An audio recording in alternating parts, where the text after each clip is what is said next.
నేను చాలాసార్లు చెప్తాను, నేను హిందూ ధర్మాన్ని గురించి మాట్లాడితే నేను ఇస్లాంని వ్యతిరేకిస్తాను.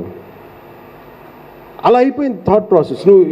నేను సనాతన ధర్మం గురించి మాట్లాడేది నేను ఎందుకు మాట్లాడతాను? అది అంటే నువ్వు లెఫ్ట్ వింగ్ అనగానే నువ్వు ఇష్టారాజ్యంగా తిట్టే హక్కు ఎవరికి లేదు కదా.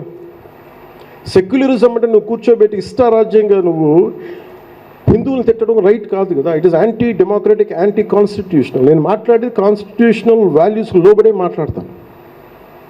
నన్ను ప్రేమించే ముస్లిమ్స్ లేరా? నన్ను ప్రేమించే ఇస్లాం సమాజంలో ఉండే నా మనుషులు లేరా? గుండెల్లో పెట్టుకున్న ఇస్లాం సమాజం మనుషులు ఉన్నారు నాకు. అలాంటిది నేను తప్పుగా ఎందుకు మాట్లాడతాను? ఎందుకు ద్వేషిస్తాను? నేను ఎవరిని ద్వేషించను. క్రిస్టియానిటీ మతాన్ని ద్వేషిస్తానా?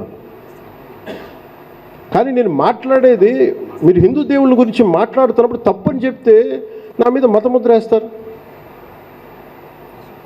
ఇది తప్పని చెప్తే అంతే, మీరు మాట్లాడకండి. సింగపూర్ ఉంది, సింగపూర్లో కూడా క్రిస్టియన్స్ ఉన్నారు, ఇస్లాం, చైనీస్, ముస్లిమ్స్ ఉన్నారు.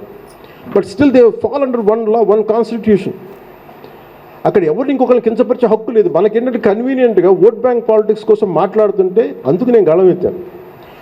ఇది అర్థం చేసుకోలేని వాళ్ళు, డైజెస్ట్ చేసుకోలేని వాళ్ళు నన్ను కూర్చోబెట్టి కన్ఫ్యూజ్ చేయడానికి నువ్వు లెఫ్ట్ వింగ్, ఒకరోజు ఇలా అంటావు. నేను ఎప్పుడు ఏ వింగ్ కాదు. నేను ఆమె సెంట్రిస్ట్, బలమైన సెంట్రిస్ట్.